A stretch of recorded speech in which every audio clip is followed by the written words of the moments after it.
Бүгін біз сендерге шын өмірде болып өткен, өз дәуірінде ешкімге бойсынмаған Пабло Эмилио Эскобар атына түсірілген Эскобар деп аталатын фильмді қысқаша қазақша баяндайтын боламыз. Послушай, ты должен запомнить, если люди тебя не любят, тогда заставь их тебя уважать. Если они тебя не уважают, заставь их себя бояться. Достар, видео басталмас бұрын лайк басып, каналға тіркеліп кетіңіздер.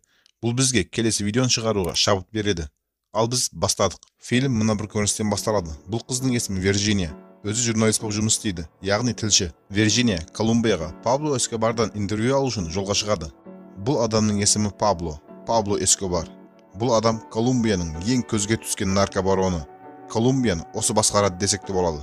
Сөйтіп Вирджиния Колумбияға жетіп келеді. Ол бірден Паблоның зоопаркіне барады. Оны ол жерде Паблоның өзі күтіп алады.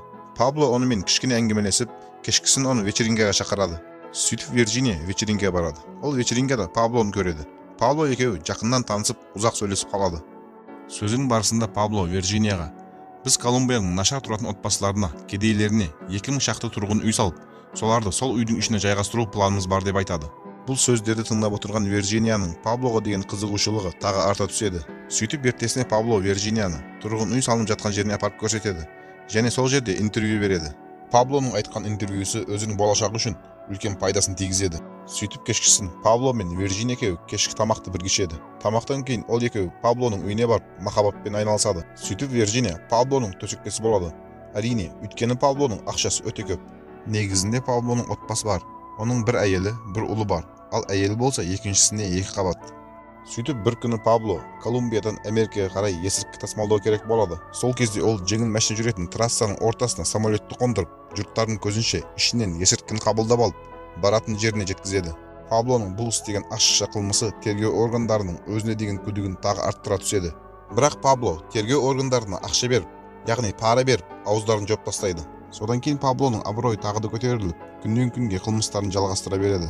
Сөйтіп күндердің бірінде Паблоның артынан Американың бірнеше агенттері түседі. Сол уақытта Пабло өзін политикаға араласып көргісі келеді, яғни Колумбияның парламентіне әрекет жасайды. Содан кейін Пабло халықтың көмегімен Колумбияның парламент сайлауына өз атын қояды. Содан кейін ол халықтың көмегімен парламент сайлауын жеңіп шығады, және де Колумбияның парламент мүшесі болады. Пабло парламентке отырғаннан кейін оның қолы көп жерлерге жете бастайды. Бірақ оның күдіктестері артынан қалмайды. Паблоның парламентте ұзақ мерзімде отырмауы анық еді. Күндердің бірінде Вирджинияның америкалық Шепард атты тергеуші іздеп келеді. Ол Вирджиниядан Пабло туралы деректерді сұрай бастайды. Бірақ Вирджиния ештеңе айтпайды. Ал парламент жиналысының бірінде Паблоны парламенттің бір мүшесі қылмыскер деп айыптап, "Бізге бұндай есірткімен байып кеткен адамның қажеті жоқ. Бұндай адамдар парламенттің абыройына нұқсан келтіреді" деп айтады, және де Паблоның абыройын төгеді. Конгрессмен Эскобар, должно быть, вам было невероятно сложно заработать такой капитал. Пабло парламент мүшелерінің алдында масқарасы шығады. Ол жөн сөз айта алмай үйіне қайтады. Ашуын баса алмаған Пабло өз серіктестерімен ақылдасып, ертесіне оның абыройын нұқсандай төккен парламент мүшесін өлтіруге адам жалдайды. Және де ертесіне ол адамны жұмысқа кетіп бара жатқан жерінде өз машинасының ішінде атып кетеді. Паблоның бұл істеген ісі керісінше өз абыройына өте үлкен нұқсан жеткізеді, және де өзіне деген күдікті тағы да күшейте түседі. Газеталарда Паблоның өткен өмір туралы шындықтар тарай бастайды. Соның әсерінен Паблоны Колумбиядан шеттетіп жібереді. Сол аралықта Паблоның қызы дүниеге келеді. 1-2 күннен кейін Пабло газеттен шығарған газетаның басшысын өз машинасының ішінде атқыздырып кетеді. Сол аралықта Пабло парламенттен құлайды. Және де Пабло өз айтқанын істемеген парламент мүшелерінің барлығын шетінен қорқытып, өз дегеніне жүргізе бастайды. Содан кейін Пабло мүлдем тығырыққа тіреледі. Оның қылмыстары барлық жерлерде, барлық газеталарда ашық айдын болады. Содан кейін Паблоны кімде-кім ұстап әкелсе, оған 10 000 ақш долларына сыйақы береміз деп объявление таратады. Ал Пабло бұған жай қарап тұра алмайды. Ол көше тұрғындарына оружие таратып, егерде кімде-кім маған бір полицияның өлігін алып келсе, оған 20 000 ақш долларында сыйақы беремін деп айтады. Солайша Паблоның сыйлығын аламыз деп көше тұрғындары мен полиция арасында қан төгіс соғыс басталып кетеді. Қаншама бейкүнә полициялар қырылып кетеді. Бірақ Паблоның бұл әрекет ұзаққа бармайды. Колумбия өз полицияларын күшейтіп, әрбір өлген полиция үшін кек ала бастайды. Америкалық агент Шепард Паблоны ұстауға нақты кіріседі. Ол Вирджинияны Паблоның серіктесі деп журналистикалық жұмыстан босатып та жібереді. Жұмысынан айырылғанына қатты қиналып, күйзеліп жүрген Вирджинияның қасына агент Шепард келеді. Ол бізге Паблоны ұстауға көмектес деп айтады. Есесіне біз сені қорғаймыз деп ұсыныс жасайды. Вирджиния біраз ойланып көмектесуге келіседі. 1-2 күннен кейін сарбаздар Паблоның ізін аңдып, ол тұрған жерге вертолетпен келеді. Пабло олардың келгенін байқап қояды. Басында ыстатқысы келместен жалаңаш күйінде қашады. Соңында амал қалмаған соң өз еркімен ұсталады. Сөйтіп Пабло Колумбияның өзінде түрмеге қамалады. Ол жатқан түрме емес, Кротта жүргендей жүреді. Өйткені ол түрмеде Пабло қалайтын нәрселердің барлығы бар еді. Керек болса Пабло сол түрменің өзінде де серіктестермен бірге есірткі бизнесін жалғастыра береді. Солайша арадан біраз уақыт өткеннен кейін Паблоны басқа түрмеге, яғни военный түрмеге ауыстырмақшы болады. Сол уақытта Пабло өз адамдарымен бірге түрмеден қашып кетеді. Колумбия полициялары не істерін білмей тығырыққа тіреліп қалады. Сол уақыт олар Паблоны жек көретін адамдарды, бұрынғы дұшпандарын түрмеден босатады. Және де оларға Паблоның өлі денесін немесе тірі денесін алып келсеңдер, түрмеден азат боласыңдар деп айтады. Сонымен түрмеден шыққан Паблоның бұрынғы дұшпандары Паблоның ізін аңдып, онымен бірге істеген адамдарды, оның серіктестерін барлығын көзін жойып өлтіреді. Сөйтіп әр өлтірген мәйіттерді полицияларға апарып көрсетеді. Және де әр мәйіттерге Пабломен серіктес болған үшін деп жазып кетеді. За то, что работали на Пабло Эскобара. Бұл әрекеттер болса, халықтың қорқынышын, үрейін күшейтеді. Паблоның серіктестерін, әріптестерін барлығын жаппайынан қырады. Ал Паблоның өзі болса, түрі әбіржіп кеткен. Ол Колумбияның бір шет жағында өз отбасымен бірге бір үйде жасырынып отырады. Пабло өз отбасын өзінен аулақ ұстау керек болатын.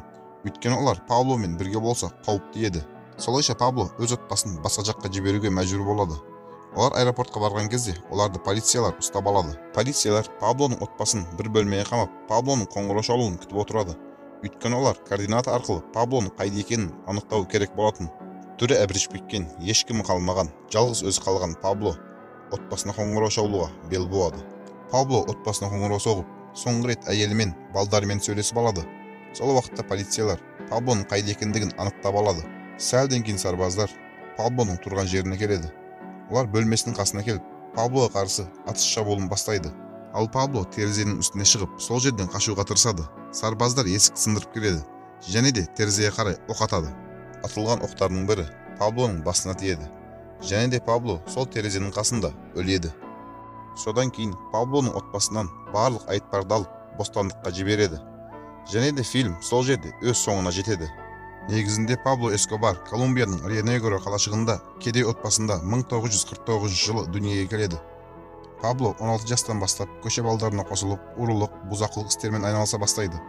Сол уақытта өзінің кішігірім компаниясын құрады.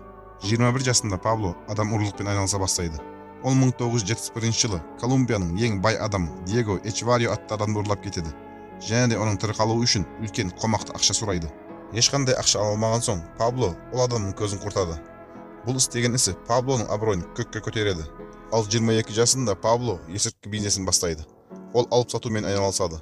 Және де сол уақыттарда өзінің үлкен империясын құрады. Ол өте қысқа уақытта, яғни 3 жылдың ішінде бүткіл Колумбия наркобарондарының үстінен қарайтын болады. Оның рұқсатынсыз ешқандай есірткі Колумбияға кіртілмейді және де шықпайды. Ол жолына кедергі болған адамдардың барлығын көздерін құрта бастайды. Солайша Пабло Колумбияның ең құрметті, ең бай адамына айналады. Одан барлығы қорқа бастайды. Уақыттар өтіп, Пабло империясы соншалықты дамып кетеді. Ол Американың 80% есірткісін Пабло арқылы тасымалдайтын болады. Сол уақыттарда Паблоның дүниесі Forbes журналында 7-ші орында тұрған. Ол өз бюджетінен мектептер, кедей отбасыларға үйлер соғып берген. Бір жағынан Пабло өте қатал болған. Ол оған қарсы сөйлеген адамдардың, немесе оның жолын кескен адамдардың барлығын көздерін құрта берген. Керек болса одан Колумбия полициялардың өздері де қорыққан. 1982 жылы Пабло өзін политикаға араластырып көргісі келеді. Ол сайлауға қатысып парламент мүшесі болады. Мүмкін ол оның ең үлкен қателігі болған шығар. 1984 жылы Пабло парламент мүшесі Родриго Ларамен сөз таласып қалады. Сол күні оны өз машинасының ішінде атқыздырып кетеді. Содан бастап Паблоға қарсы тергеу істері басталып кетеді. Оның жолынан кедергілер шыға береді.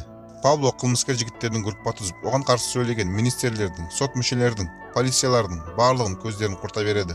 Ол 2 жылдың ішінде 1000-ға жуық полиция, сот мүшелері, министрлердің көздерін құртады. Сол уақыттарда Пабло Колумбия президентіне: "Егер маған ашықша істеуге рұқсат берсеңдер, мен Колумбияның бүткіл қарыздарын төлеп берем" деп айтқан екен. Содан кейін Пабло мен Колумбия мемлекеті арасында үлкен шайқас басталады. Колумбияның күші жетпеген соң Америка келіп қосылады. Паблоны еш ұстай алмаған соң 1992 жылы Колумбия президенті Паблоның басы үшін 10 миллион ақш долларына сыйақы ұсынады. Ол дегені Колумбия президентінің 100 жыл алатын айлығы. Ол кездерде Пабло террорлық істермен айналысып кеткен болады. Ол Колумбияның астанасында жарылғыш бомба жарады. Оның салдарынан 70 адам қаза тапады, 300 қаншама адам жарақат алады. 1993 жылы Колумбия Паблоны ұстау үшін бүкіл күшін салады.